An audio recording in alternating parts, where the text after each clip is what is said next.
Hello students, welcome to all of you.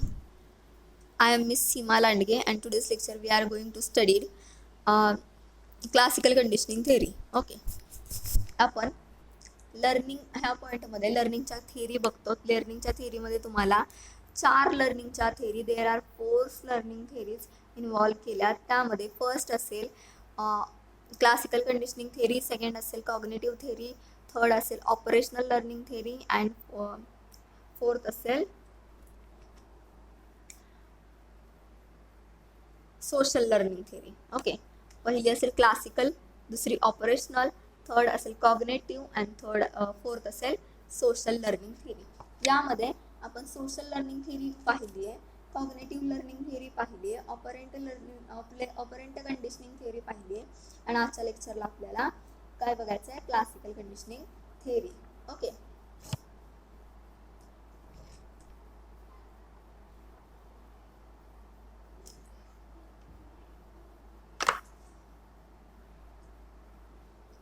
Classical conditioning थिअरीमध्ये काय सांगितले तुम्हाला, तर in the classical conditioning theory is a type of conditioning in which an individual respond to some stimulus that would not be ordinarily produce such as response.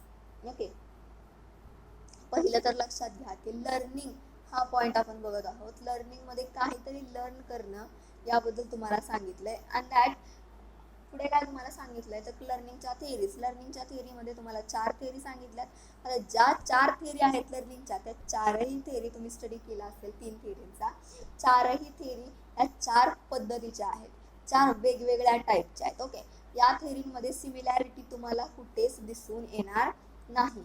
या 4ही थिअरीमध्ये तुम्हाला similarity कुठंही दिसून येणार नाही. 4 थिअरी 4 तऱ्हेच्या आहेत, 4 वेगवेगळ्या पद्धतीच्या. ओके, त्यामध्ये आपण ऑपरेशनल कंडिशनिंग थिअरी बघितली, कॉग्निटिव्ह लर्निंग थिअरी बघितली आणि देन सोशल लर्निंग थिअरी बघितली. ओके, सो त्यामध्ये बघा ऑपरेशनल कंडिशनिंग थिअरी, यामध्ये operational conditioning theory is equal to Harvard psychologist B.F. Skinner. Okay, operational conditioning theory is equal to Harvard psychologist B.F. Skinner. Okay, लक्षात ठेवा operational conditioning theory कोणाची आहे असा जर तुम्हाला प्रश्न MCQ ला विचारला गेला तर ती तुम्हाला सांगता आली पाहिजे की सायकोलॉजिस्ट B.F. स्किनर यांची, हार्वर्ड B.F. स्किनर यांची ऑपरेशनल कंडिशनिंग थिअरी ही आहे. आता ऑपरेशनल कंडिशनिंग थिअरीलाच ऑपरंट कंडिशनिंग थिअरी सुद्धा म्हणलं जातं. ओके, ऑपरेशनल कंडिशनिंग थिअरीना ऑपरंट कंडिशनिंग थिअरी सुद्धा म्हणलं जातं. आता लक्षात घ्या ऑपरेशनल कंडिशनिंग थिअरी काय सांगितलं. ऑपरेशनल कंडिशनिंग थिअरीमध्ये तर ऑपरेशनल कंडिशनिंग थिअरीमध्ये एक एक्सपेरिमेंट केला गेलाय. ओके, ऑपरेशनल कंडिशनिंग थिअरीमध्ये एक एक्सपेरिमेंट केला गेलाय. मग एक्सपेरिमेंट केला गेलाय तो एक्सपेरिमेंट कोणावरती केला गेलाय आणि कोणी केला गेलाय. Okay, B.F. स्किनर यांनी ऑपरेंट कंडिशनिंग थिअरीमध्ये एक एक्सपेरिमेंट केला गेलाय. तो एक्सपेरिमेंट कशावर केलाय तर तो एक्सपेरिमेंट त्यांनी एका रॅटवरती केलाय. तो असा रॅट आहे, असा उंदीर आहे की जो ज्याला जास्त वेळ काहीही खायला दिलेलं नाही. म्हणजे भूक लागलेला उंदीर आहे तो, त्याला भूक लागलेली आहे. अशा उंदरावरती त्यांनी काय केलाय, एक्सपेरिमेंट केलाय. आणि या एक्सपेरिमेंटमध्ये तुम्हाला काय सांगितलंय की तुम्ही तुमचा जो गोल असेल तो अचीव करण्यासाठी तुम्ही जर प्रयत्न केले तर तुम्हाला तिथं अवॉर्ड असणार आहे आणि जर तुम्ही तिथं प्रयत्न केले नाही तर तुम्हाला तिथं पनिशमेंट असणार आहे. म्हणजे एकतर रिवॉर्ड किंवा पनिशमेंट या दोन्ही गोष्टी इथं लक्षात गेलं. या दोन्ही पर्टिक्युलर गोष्टींवरती काय केलंय, फॉलो केलं गेलेलं आहे. Okay, then here we learn that a particular behavior is usually followed by a reward or punishment. Okay, reward or punishment. आता या थिअरीमध्ये त्यांनी एक्सपेरिमेंट जो केलाय तो एका उंदरावरती केलाय. मग काय सांगितलंय त्या थिअरीमध्ये तर त्यांनी तो उंदीर जो असेल तो एका राऊंड सर्कल कंटेनरमध्ये ठेवलाय.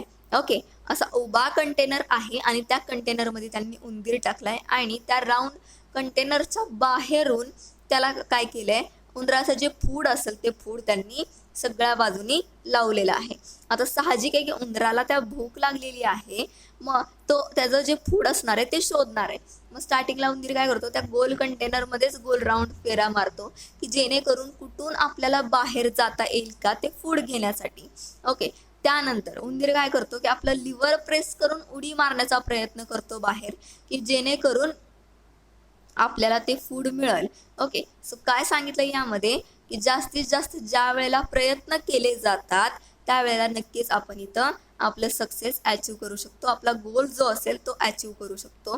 ज्या वेळेला आपण प्रयत्न करतो त्यावेळेला आपला हा गोल आपण अचीव करू शकतो असं इथं सांगितलं गेलंय. ज्या वेळेला प्रयत्न करतो त्यावेळेला आपल्याला रिवॉर्ड असतो, आणि ज्या वेळेला प्रयत्न करत नाही त्यावेळेला आपल्याला काय असते, पनिशमेंट असते. असा हा एक्सपेरिमेंट सांगतो आहे. म्हणजे फाइंडिंग काय आहे एक्सपेरिमेंटचं, तर एखादी गोष्ट आपल्याला घ्यायची असेल, एखादी गोष्ट आपल्याला अचीव करायची असेल तर त्यासाठी आपण प्रयत्न करणं अतिशय आवश्यक आहे. ओके, देन त्याचबरोबर तुम्हाला एक एक्झाम्पल सुद्धा इथं सांगितलं गेलंय. एक्झाम्पल मध्ये तुम्हाला सांगितलं गेलंय की तुम्ही एम्प्लॉई आहात, XYZ बँक असेल, तुम्ही त्या बँक लिमिटेडचे एम्प्लॉई आहात आणि तुम्हाला 10 कोटी डिपॉझिटची 10 कोटी बोनस काय करायला लावले, डिपॉझिट हे करायला सांगितलंय. ओके, अर्जंट मीटिंग घेतली आणि तुम्हाला जर हे काम दिलं आणि तुम्ही जर हे काम डे नाईट हार्डवर्क करून व्यवस्थित हे तुम्ही काम पार पाडलं, ओके, व्यवस्थित तुम्ही हे काम पार पाडलं आणि नेक्स्ट इयरला सुद्धा तुम्हाला हेच काम दिलं, तर त्यावेळेला तुम्ही ते काम तिथं करणार नाही. तुम्ही त्या कामाला तिथं रिजेक्ट कराल, तुम्ही त्या कामाला तिथं नकार द्याल. कारण की ज्या वेळेला फर्स्ट टाइमला आपण एवढं डे नाईट एकत्र करून जर व्यक्ती काम करत असेल, एम्प्लॉय जर काम करत असेल, तर त्या एम्प्लॉयसाठी नक्कीच तिथं काहीतरी अवॉर्ड किंवा रिवॉर्ड त्याला दिलं पाहिजे, किंवा त्याच्यासाठी एखादा छोटासा फंक्शन ऑर्गनाईज केला पाहिजे.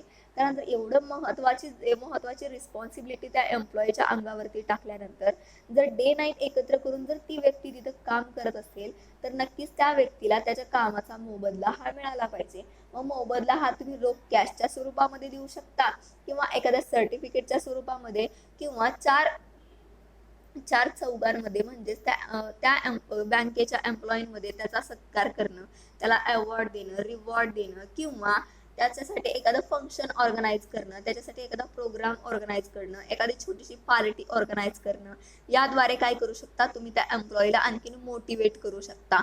ओके, आणि ज्या वेळेला तो एम्प्लॉई मोटिवेट होईल त्यावेळेला नेक्स्ट टाइमला जरी त्या एम्प्लॉईला 10 कोटीपेक्षा जास्तीचा बोनस जरी त्याला ऍडजस्टमेंट करायला सांगितला, त्याला तो व्यवस्थित विल्हेवाट त्याची जर लावायला सांगितली तर तो व्यवस्थित त्याचं ते काम डे नाईट एकत्र करून करणार असतो. आणि जर एवढं हार्डवर्क करून जर त्या एम्प्लॉईला जर काहीच मिळत नसेल तर नेक्स्ट टाइम ती एम्प्लॉई ते काम करणार नाही, गॅरंटेड.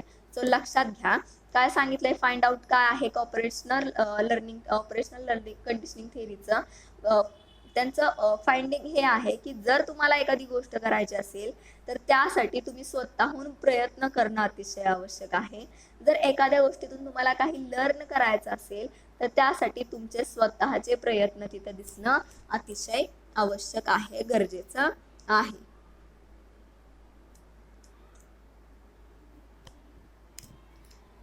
हा एक्सपेरिमेंट एका उंदरावरती केलाय हे लक्षात घ्या. त्याचबरोबर operational conditioning theory is equal to Harvard psychologistic B.F. Skinner, हेही लक्षात ठेवा. ओके,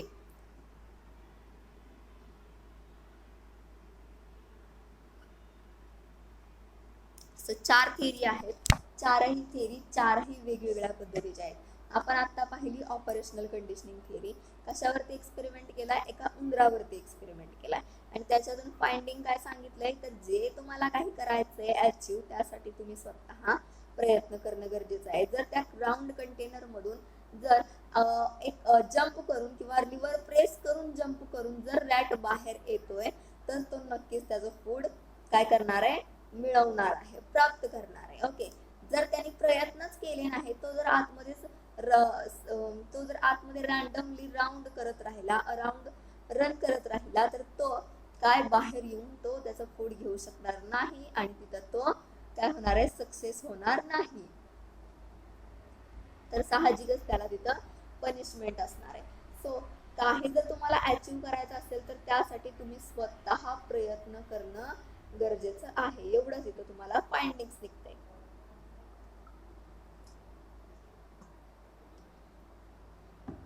देन आपण सेकंड थेरी बघितली आणखीन एक, ती म्हणजे कॉग्निटिव्ह थेरी. ओके, आता ज्या पद्धतीनं operant conditioning theory is equal to Harvard psychologistic BF Skinner, then त्याच पद्धतीनं cognitive theory is equal to cognition. Okay, cognitive theory is equal to cognition. आता कॉग्निटिव्ह थेरीमध्ये बघा किती वेगळं तुम्हाला सांगितलं गेलंय. ऑपरेशनल कंडिशनिंग थेरीमध्ये एक्सपेरिमेंट झाला, कोणावरती झाला, उंदरावरती एक्सपेरिमेंट झाला. आता तसाच काही एक्सपेरिमेंट कॉग्निटिव्ह थेरीमध्ये झालाय का, तर तसा काही एक्सपेरिमेंट कॉग्निटिव्ह थेरीमध्ये झालेला नाही. कॉग्निटिव्ह थेरीमध्ये काय सांगितलंय, तर कॉग्निटिव्ह थेरीमध्ये एखादी व्यक्ती एखादी सिच्युएशन बघितल्यानंतर ती व्यक्ती जे काही थॉट त्या व्यक्तीच्या माइंड सेटमध्ये येतात, माइंडमध्ये त्याच्या जे काही थॉट येतात, त्या थॉटचा स्टडी इथं केला गेलाय. आता एखादी व्यक्ती एखादी सिच्युएशन बघते आणि पटकन जे विचार डोक्यामध्ये येतात ते विचार इथं स्टडी केले गेले. ओके, काही थॉट्स जे असतील ते पटकन येतात आपल्या माइंडमध्ये आणि काही थॉट्स हे उशिराने येतात आणि काही थॉट्स हे आलेले असतात, परंतु त्याच्यावरती आपण हे कन्फर्म नसतो. ओके, त्याच पद्धतीनं एखादी इन्फॉर्मेशन ही कशा पद्धतीने इंटरप्रेट करतो एखादी व्यक्ती, एखादी व्यक्ती ही एखादी इन्फॉर्मेशन इंटरप्रेट कशा पद्धतीने करते. त्याचबरोबर एखादी व्यक्ती ही एखादी सिच्युएशन अंडरस्टँड कशा पद्धतीने करते, त्याची अंडरस्टँडिंगची जी स्टाईल असते ती स्टाईल कशी आहे. ओके, त्याची अंडरस्टँडिंगची कॅपॅसिटी किती आहे, किती प्रमाणात ती व्यक्ती अंडरस्टँडिंग करू शकते. देन त्याचबरोबर त्या व्यक्तीच्या स्वतःबद्दलच्या काही आयडिया आहेत का. ओके, त्या व्यक्तीच्या स्वतःबद्दलच्या काही आयडियाज आहेत का. त्याचबरोबर त्या व्यक्तीचं स्वतःच काय इन्व्हायरमेंट आहे का आणि कशा पद्धतीचं आहे. ओके, लक्षात घ्या, कॉग्निटिव्ह थेरीमध्ये एका इंडिव्हिज्युअल थॉट्स वरती स्टडी केला गेलेला आहे. पहिलं तर की ऑर्गनायझेशन बिहेवियर मध्ये ह्युमन बिहेवियरचा स्टडी केला जातो. ओके, मग त्या ह्युमन बिहेवियर मध्ये फिजिकल मोशन कशा असतील, फिजिकल मुवमेंट कशा असतील त्या एम्प्लॉईच्या, याचा बिहेवियरचा त्याचा स्टडी केला जातो. म्हणजेच व्यक्ती ही इंडिव्हिज्युअल लेवलवरती कशा पद्धतीनं काम करते, तीच व्यक्ती एखाद्या ग्रुपमध्ये ज्या वेळेला जाते त्यावेळेला ती कशा पद्धतीनं काम करते, किंवा ती व्यक्ती जेव्हा एखाद्या मोठ्या ऑर्गनायझेशन मध्ये जाते त्यावेळेला ती व्यक्ती कशा पद्धतीने काम करते. म्हणजेच व्यक्ती इंडिव्हिज्युअल लेवलवरती कशा पद्धतीनं बिहेवियर करते, ती व्यक्ती ग्रुपमध्ये गेल्यानंतर कशा पद्धतीनं बिहेवियर करते, आणि तीच व्यक्ती ज्या वेळेला एखाद्या मोठ्या ऑर्गनायझेशन मध्ये जाते त्यावेळेला ती कशा पद्धतीनं बिहेवियर करते. म्हणजेच एखादी व्यक्ती ही इंडिव्हिज्युअल लेवलवरती त्या व्यक्तीला काम सांगितल्यानंतर ती व्यक्ती कशा पद्धतीने रिॲक्ट करते, तीच व्यक्ती ग्रुपमध्ये गेल्यानंतर जर त्या व्यक्तीला काम सांगितलं तर ग्रुपमध्ये गेल्यानंतर ती व्यक्ती कशा पद्धतीने रिॲक्ट करते, आणि तीच व्यक्ती जेव्हा एखाद्या मोठ्या ऑर्गनायझेशन मध्ये जाते आणि त्यावेळेला जर त्या व्यक्तीला मोठ्या ऑर्गनायझेशन मध्ये जर एखादं काम सांगितलं तर ती व्यक्ती तिथं कशा पद्धतीनं रिॲक्ट करते, कशा पद्धतीनं बिहेवियर करते. ओके, याचा स्टडी ऑर्गनायझेशन बिहेवियर मध्ये केला गेलेला आहे. त्याचबरोबर ऑर्गनायझेशन बिहेवियर मध्ये अतिशय महत्त्वाचं आहे की जे काही एम्प्लॉईज आपल्या ऑर्गनायझेशन मध्ये काम करतात त्या एम्प्लॉईंना राईट टाइम आणि राईट प्लेस मध्ये मॅनेजरने मोटिवेट करणं अतिशय गरजेचं असतं. बघा, जे एम्प्लॉई डे नाईट आपल्या ऑर्गनायझेशन मध्ये वर्क करत असतात त्या वर्कर्सना, त्या एम्प्लॉईंना मॅनेजरनी राईट टाइम आणि राईट प्लेस मध्ये मोटिवेट करणं अतिशय आवश्यक असतं. तर कॉग्निटिव्ह थेरीमध्ये काय सांगितलंय, इंडिव्हिज्युअल लेवलवरती विचार करण्याची क्षमता माणसाची, माइंडसेट मध्ये पटकन कोणता विचार येतो, कोणता विचार येत नाही, आणि कोणता विचार आला तरी त्याच्यावरती आपण कन्फर्म नसतो. ओके, त्याचबरोबर अंडरस्टँडिंगची कॅपॅसिटी कशी आहे, अंडरस्टँडिंगची स्टाईल कशी आहे, स्वतःबद्दलच्या काही आयडिया आहेत का, किंवा स्वतःबद्दलच्या एकही आयडिया नाही, आणि स्वतःबद्दलचं इन्व्हायरमेंट कसं आहे, याचा स्टडी कॉग्निटिव्ह थेरीमध्ये केला गेलाय. Okay, cognitive theory, this is a process of learning through active and constructive thought process such as a practice or using our memory. Okay, practice or using our memory. One example might be that you were taught how to tell time by looking at a clock. आणि काय सांगितलंय की cognitive theory ही जी process आहे, the process of learning was entirely inside your mind. Entirely inside your mind. Okay. जी काही cognitive थिअरीमध्ये प्रोसेस लर्निंगची जी प्रोसेस आहे ती कशी केली गेली आहे किंवा ज्याचा स्टडी केला गेला आहे ती कशाचा केला गेला आहे, जो काही आपला एंटायरली आपला माइंडसेट असेल त्या माइंडसेटचा स्टडी कॉग्नेटिव्ह थिअरीमध्ये केला गेला आहे. कॉग्नेटिव्ह थिअरीमध्ये एम्प्लॉई पर्सनचे फिजिकल मोशन कशा पद्धतीनं आहेत, त्याचं फिजिकल बिहेवियर कसं आहे, त्याच्या फिजिकल मुवमेंट कशा आहेत याचा स्टडी केला गेलेला नाही. वन अँड ओनली स्टडी केला गेलाय तो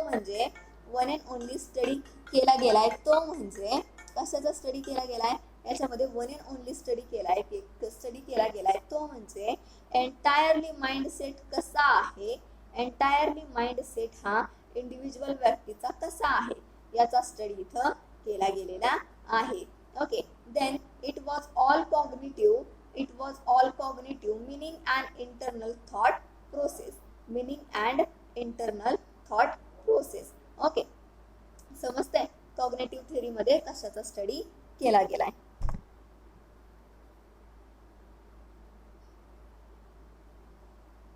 देन आणखीन एक आपण थिअरी पाहिली आहे ती म्हणजे सोशल लर्निंग थिअरी. ओके. कोणती? Social learning theory. Social learning theory are also called as observational theory. Okay. Social learning थिअरीलाच तुम्ही ऑब्झर्वेशनल लर्निंग थिअरी सुद्धा म्हणू शकता. ओके. सोशल लर्निंग थिअरीला ऑब्झर्वेशनल लर्निंग थिअरी सुद्धा म्हणू शकता.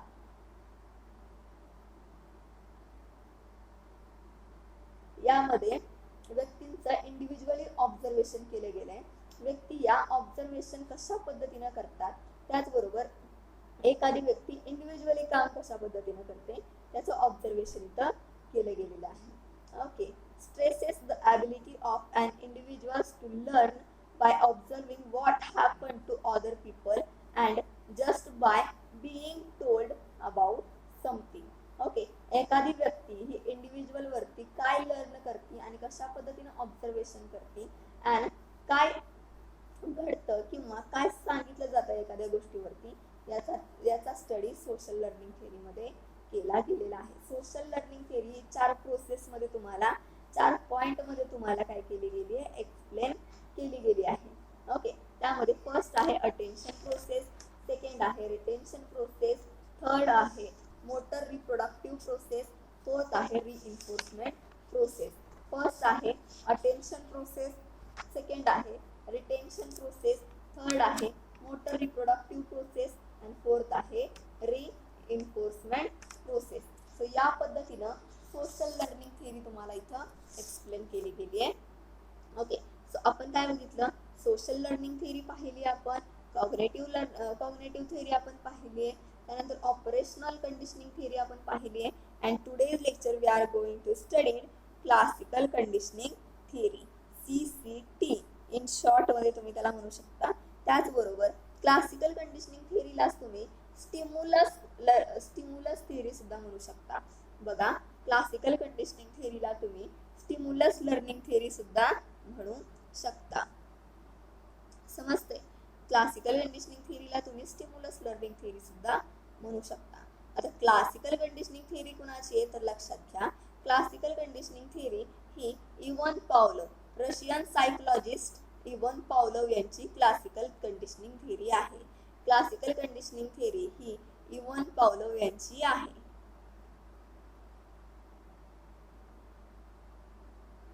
लक्षात घ्या, क्लासिकल कंडिशनिंग थिअरी ही डॉक्टर इव्हन पावलोव यांचे आहे, जे की रशियन सायकोलॉजिस्टिक होते. त्यांना बिहेवियरिस्टिक सुद्धा म्हणलं गेले. बघा, इव्हन पावलोव यांना सायकोलॉजिस्टिक्स तर म्हणलं गेलंय, पण त्याचबरोबर त्यांना बिहेवियरिस्टिक सुद्धा म्हटलं गेलेलं आहे. ओके. सो आपण बघतोय classical conditioning theory. Okay. Classical conditioning कोणाची आहे तर क्लासिकल कंडिशनिंग थिअरी ही डॉक्टर इवन पावलोव जे की रशियन सायकोलॉजिस्टिक आहेत, त्यांची क्लासिकल कंडिशनिंग थेअरी आहे. देन यांनी या थेअरीमध्ये काय केलंय, एक एक्सपेरिमेंट केलाय.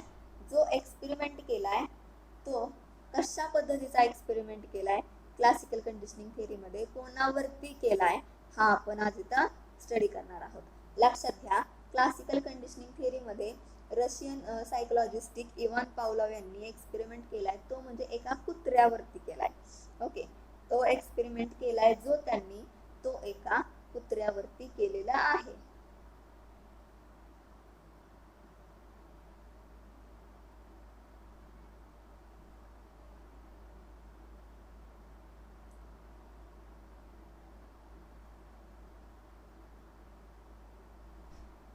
आता जो कुत्र्यावरती एक्सपेरिमेंट केलाय तो काय केलाय, एक कुत्र आहे.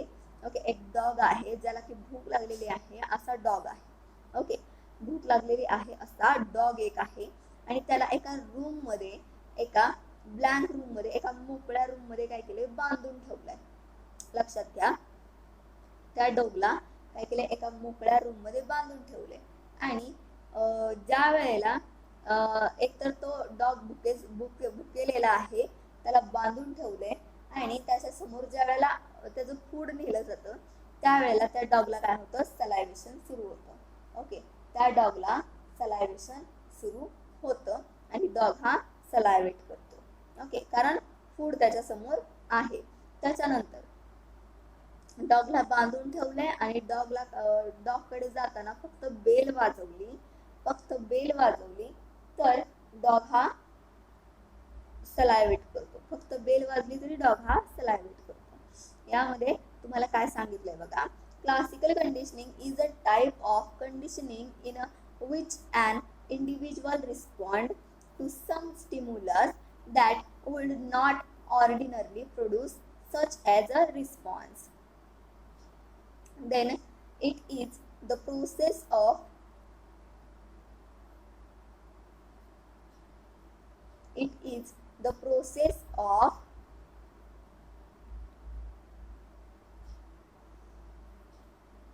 learning to associate a particular thing in our environment with a prediction of what will be happen next. Okay, म्हणजे जे काही वर्तणूक असणार आहे त्या वर्तणुकीचा इथं अंदाज लावला जातोय की नंतर काय होईल, पुढं काय होईल. म्हणजे जी एक्साइटमेंट असते, एखादी गोष्ट घडल्यानंतर पुढं कुठली गोष्ट घडेल, पुढच्या गोष्टीला ती व्यक्ती कशा पद्धतीने रिप्लाय करेल, याचा स्टडी इथं केलाय. Then classical conditioning the associate of such an event with another desired event resulting in a behavior is one of the easiest to understand process of learning. Okay, when we think the classical conditioning,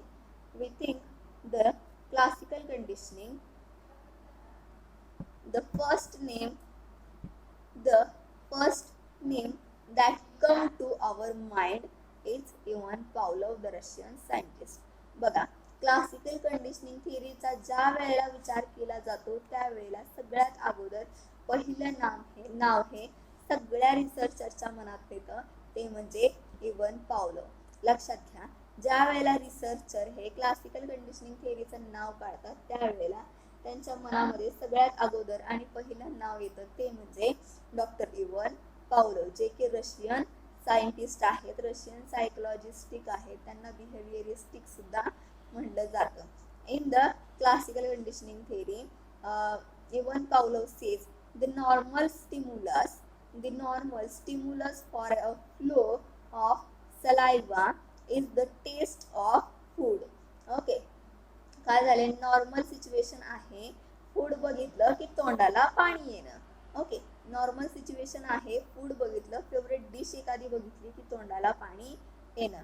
but often the mouth waters at the mower site of Lucy's pitch on hearing it described or even thinking about it. Thus, one situation is substitute for another to elicit behavior. Okay, then this is called conditioning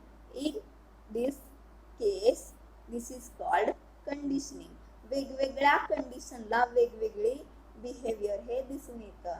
okay, वेगवेगळ्या कंडिशनिंगला वेगवेगळ्या actions दिसून येतात. Okay, this is called conditioning.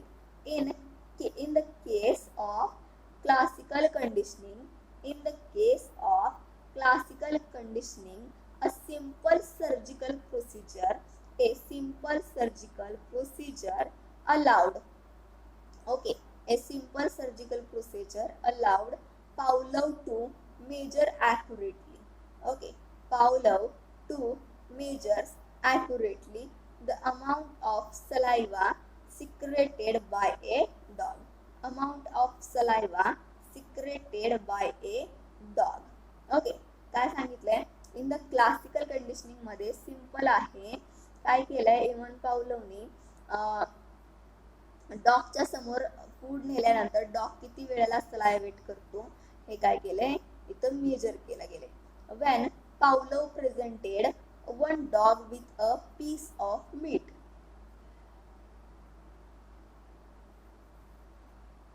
या थेरीमध्ये doctor पावलोवनी present केलंय एक dog त्याच्याबरोबर त्याचं फूड. ओके, एक डॉग आणि त्याच्याबरोबर त्याचं food. The dog exhibited a noticeable increase in a salivation. बघा, आणि यामध्ये त्यांनी मेजर केले की डॉगचं सलायवेशन हे किती प्रमाणात इन्क्रीज होतं. Okay, when Pavlov withheld the presentation of meat and merely rang a bell. Okay, ring a bell. Okay, काय सांगितलंय पावलव यांनी डॉग विथ त्याचं फूड आणि विथ बेल या तिन्हीचं इथं काय केलंय कंपॅरिझन केले आणि किती प्रमाणामध्ये डॉगला सलायवेशन होतंय हे इथं मेजर केले. The dog did not salivate. बघा, ज्या वेळेला पावलव हा नुसता रिंग वाजवतो, बेल देतो, त्यावेळेला डॉग हा सलायवेट करत नाही. Then Pavlov proceed to link the meat and the ringing to the bell. बघा, नंतर काय करतो पावलव मीट आणि बेल ही एका वेळेला वाजवतो, एका वेळेला बेल वाजवतो आणि त्याच्या समोर त्याचं फूड नेतो. आफ्टर रिपीटेडली, बघा हे नंतर केल्याने hearing the bell before getting the food. Okay, डॉगचे the dog began to salivate as soon as the bell rang. काय सांगितलंय डॉक्टर पावलव ज्या वेळेला डबल पुन्हा अगेन असं करतात, कसं तर बेल वाजवतात आणि त्या डॉगच्या समोर त्याचं फूड नेतात, बेल वाजवतात त्या डॉगच्या समोर त्याचं फूड नेतात. त्यावेळेला डॉगला काय होतं आयडिया येते की बेल वाजली की फूड येणार आहे. मग बेल वाजली की लगेच डॉगला काय होतं सलायवेशन हे सुरू होतं, कारण बेल वाजली की काय होणार आहे आपलं फूड आपल्या समोर येणार आहे, फूडची ऑफर आपल्याला केली जाणार आहे. तो डॉग काय करतो, जी काही बेलची जो साऊंड असेल तो साऊंड काय करतो, तो साऊंड वरती लक्ष देतो आणि ज्या वेळेला साऊंड वाजेल त्यावेळेला त्या डॉगला काय होतं, त्याला असं वाटतं की आता आपल्याला फूड ऑफर केलं जाणार आहे, म्हणून तो काय करतो सलायवेट करतो.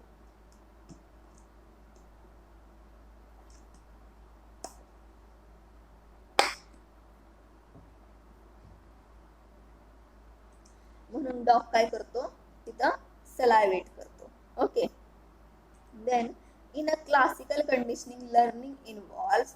बघा, या क्लासिकल कंडिशनिंग लर्निंग थेरीज मध्ये काय इन्व्हॉल्व केलंय a conditioned stimulus and an unconditioned stimulus.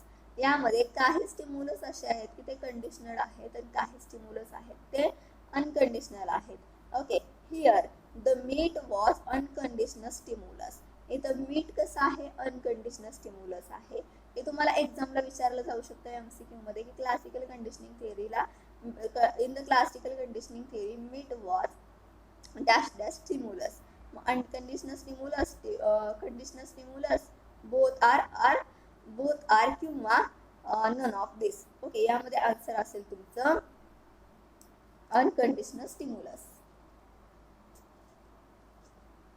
Okay, invariably caused the dog to react in a specific way. Okay, then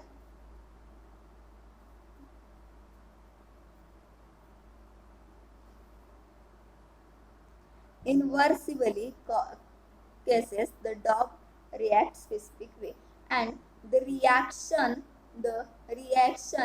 that took place wherever the unconditional stimulus offer was called the unconditional response. बघा, जर unconditional stimulus असेल तर तिथं unconditional response असणार आहे, unconditional stimulus असेल तर तिथं कंडिशनल काय असणार आहे, रिस्पॉन्स हा असणार आहे. ओके, सो लक्षात फक्त फाइंडिंग एवढंच ठेवायचं की प्रत्येक वेळेला आपल्याला जे दाखवलं जाते तेच होईल असं काही नाही. ओके, फाइंडिंग काय आहे की प्रत्येक वेळेला डॉगला प्रत्येक वेळेला बेल वाजवली की फूड त्याला ऑफर होईल असं काय आहे का, तर नाही. परंतु त्याला काय होतं, सलायव्हेशन हे सुटतं. when the bell was paired with the meat, it will eventually produce the response when presented alone. This is a conditional response. Okay, this is the conditional response. So या पद्धतीने आपल्या चारही थिअरीज ह्या एक्सप्लेन करून झालेल्या आहेत. त्यामध्ये classical conditioning theory झाली आहे, सोशल लर्निंग थिअरी झाली आहे, कॉग्निटिव्ह लर्निंग थिअरी झाली आहे, आणि त्यानंतर ऑपरेशनल कंडिशनिंग थिअरी सुद्धा एक्सप्लेन करून झालेली आहे. ओके, सो लर्निंगच्या थिअरीज आपण इथे एक्सप्लेन व्यवस्थित केलेल्या आहेत. त्याचबरोबर लर्निंग म्हणजे काय ते सुद्धा आपण काय केलंय, एक्सप्लेन केले. आता लर्निंगचे काही डिटर्मिनंट्स आहेत. Okay, there are 5 determinants of learning. The process of learning bring out change in a behaviour. Change in a behaviour, बघा लर्निंगची प्रोसेस जी असते ते आपलं जे काही बिहेवियर आहे ते कशा पद्धतीने चेंज होतं हे इथं दिसून येतं. Then it is affected by various factors. It is affected by various factors which are also termed as determinants of learning. Which are also termed as determinants of learning. These determinants are as follows. So there are 5 determinants are included. First, motivation. Second, practice. Third, mental setting. Fourth, learning material. And 5, environment. As I said, first, motivation. In the motivation, a learner should be motivated by certain stimuli. Okay, a learner should be motivated by a certain stimuli for modifying his behavior. For modifying his behavior until and unless a learner is not willing to learn, learning cannot be take place. Hence, motivation is an important determinant of learning.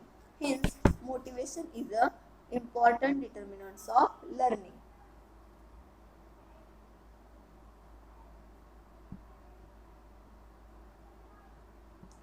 Then practice मध्ये regular and continuous practice lead to successful learning. Regular and continuous practice lead to successful learning. Practice help to adopt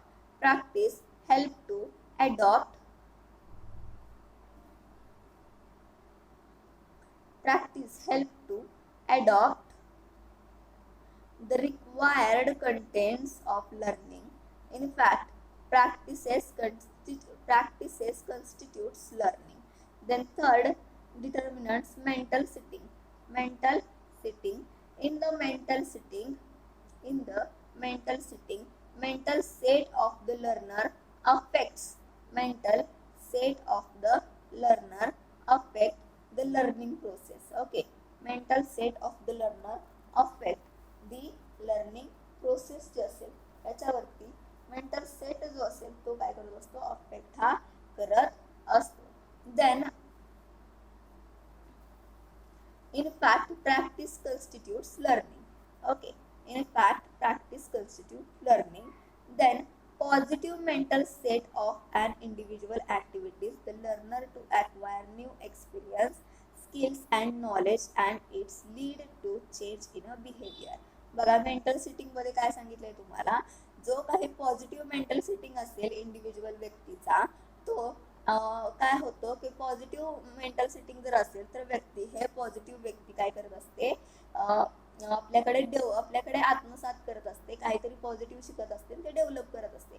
त्यामध्ये experience असेल, काहीतरी नवीन वेगवेगळ्या skills असतील, एकमेकांकडून वेगवेगळं knowledge असेल, आणि हे सगळं आत्मसात करून आपल्या स्वतःमध्ये ते डेव्हलप करून व्यक्ती काय करत असते, आपलं जे बिहेवियर असेल ते change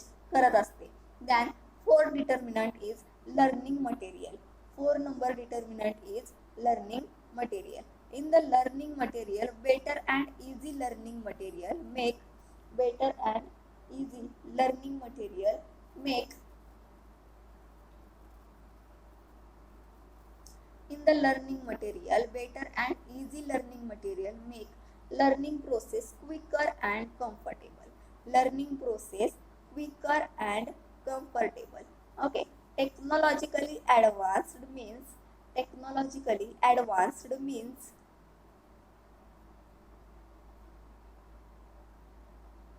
and materials make learning more meaningful and delightful. Okay, जे काही लर्निंग मटेरियल असणार आहे ते पटकन मिळणारं असावं. जर आपल्याला एखादी गोष्ट लर्न करायची असेल तर लर्निंग मटेरियल जे असेल ते लर्निंग मटेरियलची प्रोसेस जी असेल आयडेंटिफायची ती पटकन मिळणारी असावी. देन लर्निंग मटेरियल हे टेक्नॉलॉजिकली ॲडव्हान्स असावं, त्याचबरोबर ते मिनिंगफुल सुद्धा असावं. तर टेक्नॉलॉजी बरोबर ॲडव्हान्स तर असावंच, परंतु जास्तीत जास्त ते मिनिंगफुल असावं. ओके, सो या पद्धतीनं तुम्हाला देअर आर 3 to 4 काय सांगितलंय लर्निंगचे डिटर्मिनंट्स हे एक्सप्लेन केलेले आहेत. ओके, देन नेक्स्ट लेक्चरला आपण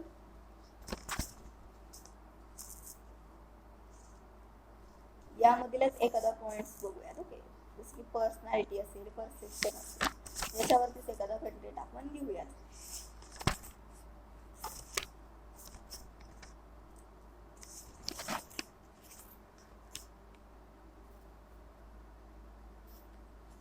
प्रॉपरली तुम्हाला समजलं असेल की लर्निंग म्हणजे काय आहे आणि त्याचबरोबर लर्निंगच्या थिअरीज कोणत्या कोणत्या आहेत. लर्निंगच्या वेगवेगळ्या थिअरीज आपण बघितल्या, 4 थिअरीज बघितल्या. 4 थिअरीजमध्ये classical conditioning, operational conditioning, then त्यानंतर कॉग्निटिव्ह आली, त्यानंतर सोशल लर्निंग आली.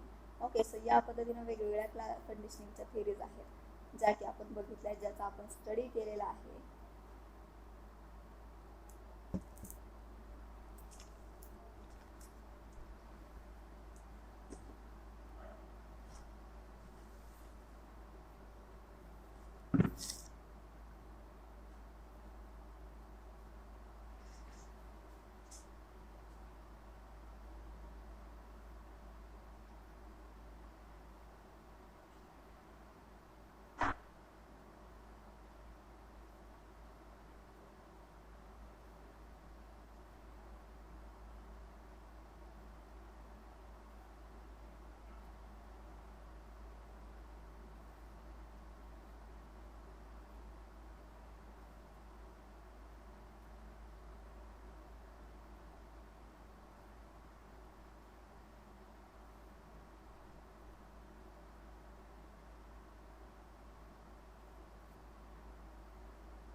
या पद्धतीने आपण काय पाहिले, 4 आपण थेरीज पाहिल्यात. 4 आपण थेरी पाहिल्यात. कशाच्या थेरी पाहिल्यात तर लर्निंगच्या.